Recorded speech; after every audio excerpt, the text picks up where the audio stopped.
শ্রমিক বাবু, আপনাকে বলছি, কখনো জঙ্গলে রাত কাটিয়েছেন ভয়ে? বাড়িতে পুলিশ ঘিরে রেখেছে, জঙ্গলে রাত কাটিয়েছি পেটে খিদে নিয়ে, খাবার জলটুকুও ছিল না। জঙ্গলের পাশে ডোবার জলকে তৃষ্ণা মিটিয়েছি। প্রতিনিয়ত হুমকি পেয়েছি, বাড়িঘর ভেঙে দেবে, আমাকে মেরে ফেলবে। তারপরেও মাথা নত করিনি। এইসব দিনগুলোর কত মনে পড়ে আমাদের। কোথায় ছিলেন আপনারা তখন? দিনের পর দিন আমাদের হুমকি। আর আপনি এখন গান্ধীবাদীর কথা বলছেন, যারা 15 বছর ধরে আমাদের অত্যাচার করেছে। আজকে আপনি বলছেন তাদেরকে বুকে জড়িয়ে ভালোবাসা দেব?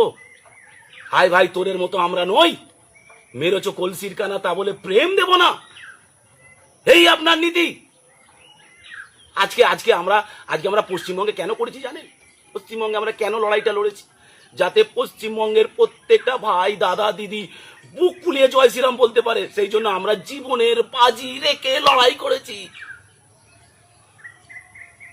আপনি গান্ধীবাদী শেখাতে এসছেন, হুঙ্কার দিচ্ছেন যে কেউ যদি করে বিজেপি কর্মীদের জেলে ঢোকাচ্ছেন। অহংকার হয়েছে আপনার, শ্রমিক ভট্টাচার্য। কোথায় ছিল 4 তারিখের আপনার এই অহংকার? আপনি ক্ষমতা দেখাচ্ছেন।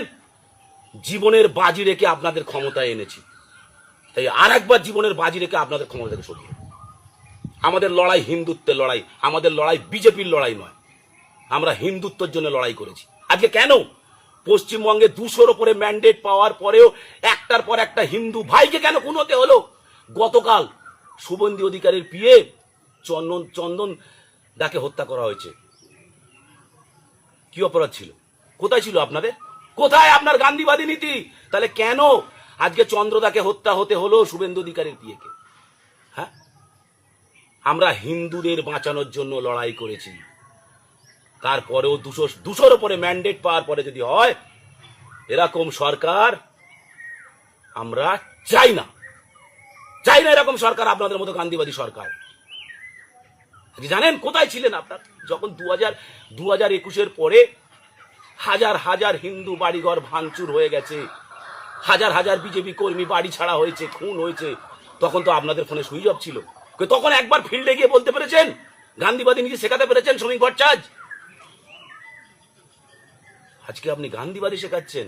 আমি আপনাদের মতো গান্ধীবাদী নীতি চাই না আপনাদের মতো গান্ধীবাদী মানুষ। আমরা বিজেপি করেছি বাংলায় হিন্দুরা বুক ঠুকিয়ে বাঁচবো বলে। আজকে পশ্চিমবঙ্গের অলি গলিতে রাবণ ঘুরছে, রাবণ। আর রাবণকে শেষ না করলে